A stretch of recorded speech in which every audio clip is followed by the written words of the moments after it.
No coração do Brasil, escondido por imponentes pés de cana-de-açúcar, encontram-se as ruínas de uma antiga casa de fazenda, outrora grandiosa. Suas paredes desmoronando e janelas vazias são um testemunho de um passado sombrio e esquecido. O ar é denso com o cheiro de melaço e decadência, uma doçura enjoativa que mascara uma história sinistra. Os moradores locais evitam a área, seus sussurros pintando a imagem de um lugar consumido por algo maligno, algo faminto. A cana-de-açúcar balança e sussurra na brisa, um coro de folhas farfalhando que soa como vozes abafadas. O sol escorre pelas brechas do telhado, lançando sombras longas e esqueléticas sobre o chão empoeirado. É um lugar congelado no tempo, um monumento em decomposição a uma família destruída pelas sombras e pelo medo. Maria do Novo, uma mulher de poucos recursos e força silenciosa, certa vez chamou este lugar de lar. Casada com João, um agricultor trabalhador, eles construíram uma vida dentro dessas paredes, enchendo a casa de risos e do doce aroma de pão assando. Seus dias eram preenchidos com o trabalho honesto de suas mãos, suas noites com as alegrias simples da família. 3 filhos, 2 meninos com olhos brilhantes como o sol, e uma filha, delicada como uma flor de cana-de-açúcar, completavam nosso mundo. Éramos uma família unida pelo amor, nossas vidas tão entrelaçadas quanto as raízes da cana que nos cercava. A casa da fazenda, antes repleta de tanto calor e vida, agora ecoava com um vazio que gelava a alma. A mudança veio lentamente, como uma sombra rastejando sobre o sol. Sussurros começaram a circular pela vila, histórias de luzes estranhas emanando da casa da fazenda ao anoitecer. Ruídos inexplicáveis, grunhidos guturais e o som arrepiante do choro de uma mulher carregado pelo vento. Os fazendeiros, com os rostos marcados pela preocupação, falavam em ver vislumbres fugazes de figuras à espreita nos canaviais. Nossos animais ficaram ariscos, recusando-se a chegar perto do caminho antes familiar que levava à fazenda. O medo, como uma erva daninha nociva, começou a criar raízes. Os moradores, com suas superstições profundamente arraigadas, sussurravam sobre uma entidade malévola, um espírito faminto atraído pelo calor dos vivos. Eles avisaram Maria e João para irem embora, para buscarem refúgio em outro lugar. Mas João, um homem de fé inabalável e orgulho teimoso, descartou seus medos como superstição tola. Ele protegeria sua família, ele declarou, sua voz estrondosa com falsa confiança. Ele não seria expulso de sua casa por sombras e sussurros. Mas mesmo enquanto ele falava, um lampejo de dúvida, um dedo frio de medo, percorreu sua espinha. O medo que corroía as bordas de suas vidas logo se transformou em terror absoluto. Passos ecoavam no corredor à noite, pesados e deliberados, mas quando João correu para enfrentar o intruso, ele encontrou apenas sombras vazias. As portas se abriram rangendo, aparentemente por vontade própria, revelando vislumbres de escuridão que lhes causavam arrepios na espinha. Comecei a encontrar símbolos estranhos gravados na farinha que usava para assar, padrões intrincados que falavam de uma escuridão que eu não conseguia compreender. Nossa casa, antes pacífica, havia se tornado uma prisão de medo. Cada rangido das tábuas do chão, cada farfalhar da cana-de-açúcar, fazendo nossos corações dispararem de terror. Então chegou a noite que mudou suas vidas para sempre. Era uma noite diferente de todas as outras, onde o próprio ar parecia engrossar com um medo indizível, e as sombras dançavam com vida própria. Maria acordou e encontrou João fora da cama, um vazio frio ao lado dela onde antes estava seu calor. Os lençóis estavam emaranhados, como se ele tivesse saído às pressas, e o quarto estava estranhamente silencioso, amplificando seu desconforto crescente. O pânico cresceu dentro dela, sufocando-a com sua mão gelada. Seu coração batia forte no peito, cada batida ecoando como um tambor no silêncio da noite. Ela podia sentir as paredes se fechando, a escuridão a pressionando. Ela o chamou, sua voz tremendo, mas apenas o silêncio respondeu. A casa parecia engolir suas palavras, deixando-a mais sozinha do que nunca. O silêncio era ensurdecedor, um vazio que ameaçava consumi-la. João, João, onde você está? Sua voz se quebrou de desespero, ecoando pelos corredores vazios. Ela ia de cômodo em cômodo, seu medo aumentando a cada chamada não atendida. Enquanto ela tropeçava pela casa escura, um grito de gelar o sangue cortou a noite. Era um som que a congelou, um grito cheio de puro terror. Era o som de seu filho, sua voz crua de terror. O grito perfurou seu coração, enchendo-a de um medo que ela nunca havia conhecido. Ela podia sentir o medo dele, seu desespero, e isso a impulsionou para frente. Mamãe, socorro! Sua voz era uma tábua de salvação, guiando-a através da escuridão. Ela podia ouvir o tremor em sua voz, o puro pânico que o dominava. Correndo para a janela, ela olhou para a escuridão. Sua respiração embaçou o vidro, enquanto ela aproximava o rosto, esforçando-se para enxergar através da escuridão. Seu sangue virou gelo com o que viu. Seus olhos se arregalaram de horror, sua mente lutando para compreender a visão diante dela. Lá, iluminado por um pedaço da lua, estava um rosto olhando para ela do canavial. Uma zombaria grotesca de um rosto humano, contorcido em um riso malévolo. Era um rosto que ela nunca esqueceria. Um rosto que assombraria seus sonhos por muitos anos. Os olhos malévolos perfuraram sua alma, e ela soube, naquele momento, que nada jamais seria o mesmo. Quando o sol finalmente nasceu, pintando o céu em tons de laranja-sangue e roxo machucado, revelou uma cena de horror inimaginável. A paisagem outrora serena, agora parecia prender a respiração, como se estivesse ciente da tragédia que havia se desenrolado sob seu olhar atento. João e seus 2 filhos haviam sumido, desaparecidos sem deixar vestígios.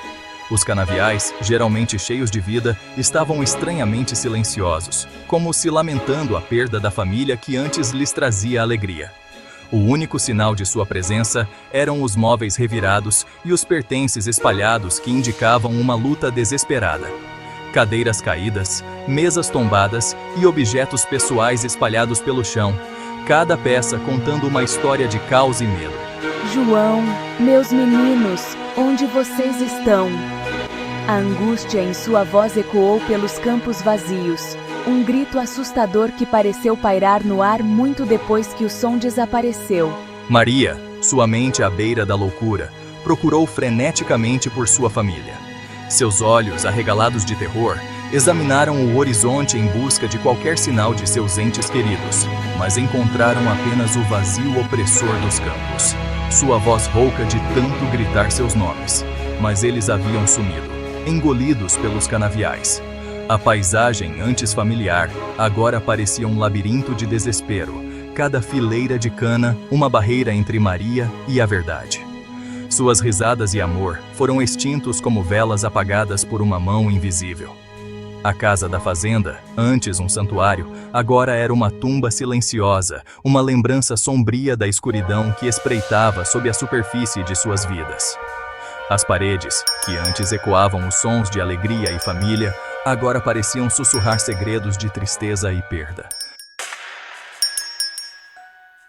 Os moradores, com seus rostos sombrios, procuraram por dias, mas não encontraram nenhum vestígio de João ou dos meninos. Os sussurros ficaram mais altos, girando em torno de Maria como um bando de abutres, suas palavras como punhais em seu coração já partido. Eles falavam de maldições antigas, de um espírito vingativo que assombrava a terra, reivindicando aqueles que ousavam desafiar seu poder. Precisamos ter cuidado. O espírito, ele pode vir atrás de nós a seguir. Levados à beira do abismo pela dor e pelo terror, Maria fugiu da casa da fazenda com a filha nos braços. Ela buscou refúgio na vila, mas mesmo lá, ela não encontrou consolo. Os moradores, com seus rostos marcados pelo medo e suspeita, a evitaram. Seus sussurros a seguindo como uma maldição. Por favor, deixe-nos ficar. Não temos para onde ir. Estamos desesperados, e minha filha é inocente. Buscamos apenas um lugar para descansar, um lugar para chamar de lar, mesmo que apenas por uma noite. Ela foi tocada por ele. Eles murmuraram, seus olhos arregalados de medo. Os moradores se amontoaram, seus sussurros ficando mais altos, cada palavra gotejando suspeita e pavor. Eles falavam de maldições e presságios, de sombras que se moviam na noite. A escuridão a marcou. Dizia-se que o próprio ar ao seu redor parecia gelar, que sua presença trazia uma quietude não natural ao mundo. Os campos, antes vibrantes e cheios de vida, agora pareciam murchar sob o peso de uma força invisível. Eles se recusaram a deixá-la ficar, temendo que o mal que havia levado sua família viesse em breve para eles também. Os moradores viraram as costas, seus rostos duros de resolução, mas seus olhos traíam um lampejo de culpa e tristeza. Eles não podiam arriscar sua própria segurança, nem mesmo por uma mãe e sua filha. Maria, com o espírito quebrado, foi forçada a seguir em frente, sua filha a única lembrança da vida que ela conhecera. A cada passo, o peso de sua rejeição pesava mais em seu coração. A estrada à frente era longa e incerta, mas ela segurava a mão da filha com força, tirando forças do aperto pequeno e inocente. Anos se transformaram em décadas, a memória daquela noite fatídica desaparecendo em lenda. As estações mudaram e o mundo seguiu em frente, mas a história de Maria e sua filha permaneceu, como uma sombra que se recusava a ser banida pela luz. Os campos, antes testemunhas de sua dor, agora estavam silenciosos, seus segredos enterrados nas profundezas do solo. Mas as histórias persistiram, passadas de geração em geração, um lembrete arrepiante da escuridão que se escondia sob a superfície de seu mundo. Em volta de fogueiras e no silêncio da noite, os mais velhos contavam a história, com vozes baixas e olhos distantes, como se ainda pudessem ver os espectros do passado. E a casa da fazenda, com suas paredes desabando e suas janelas como olhos vazios, permaneceu abandonada. Um testemunho do terror que um dia se desenrolou dentro de suas paredes. Ela permaneceu como uma guardiã silenciosa do passado, um monumento ao medo e à tragédia que marcaram a terra. O vento uivava através de suas janelas quebradas, como se a própria casa estivesse sussurrando os avisos antigos. Até hoje, os moradores locais evitam as ruínas, seus sussurros carregados pelo vento, um aviso para aqueles que ousam se aventurar muito perto. A cana-de-açúcar ainda balança e sussurra, suas folhas farfalhando soando como os gritos tristes de uma família perdida nas sombras. E alguns dizem que, em noites sem lua, quando o vento uiva pelos canaviais, ainda se pode ouvir os gritos angustiados de Maria, procurando pela família que a escuridão roubou dela. Mas as ruínas permanecem, um lembrete arrepiante de que alguns segredos são melhor deixados enterrados, algumas portas é melhor não abrir, pois a escuridão que existe além pode consumir todos que ousam descobri-la. Você já se pegou arrepiado mesmo sabendo que é só uma história? Pois é, as histórias de terror têm esse poder. E hoje eu vou te contar como você pode transformar suas noites de acampamento ou aquele recreio sem graça em momentos inesquecíveis, mas com um toque de medo. Então, se você é fã de histórias de arrepiar, já deixa seu like e se inscreve no canal para não perder mais nenhum conteúdo como esse. Eu sei como é. Você está lá, na roda de amigos, e todo mundo começa a contar aquelas histórias de terror que fazem o coração disparar. Foi exatamente por isso que eu criei o e-book Galeria do Terror. Um compilado de histórias de arrepiar, baseadas em fatos reais, que vão garantir que você nunca mais fique sem ter o que contar. Nesse e-book, você vai encontrar desde contos curtos, perfeitos para aquele momento rápido de diversão, até histórias mais longas, ideais para mergulhar fundo no medo. E o melhor de tudo, você pode ler ou contar essas histórias em qualquer lugar, seja no acampamento, na escola ou em uma noite de amigos. Eu mesmo já testei várias dessas histórias e acredite, é incrível ver a reação das pessoas. Aquele silêncio mortal seguido pelo grito de susto. Não tem preço. É diversão garantida. Então, se você quer se tornar o contador de histórias do seu grupo, garantir sustos e boas risadas, não perca tempo. Clique no link na descrição e garanta o seu e-book Galeria do Terror agora mesmo. Confia, você não vai se arrepender.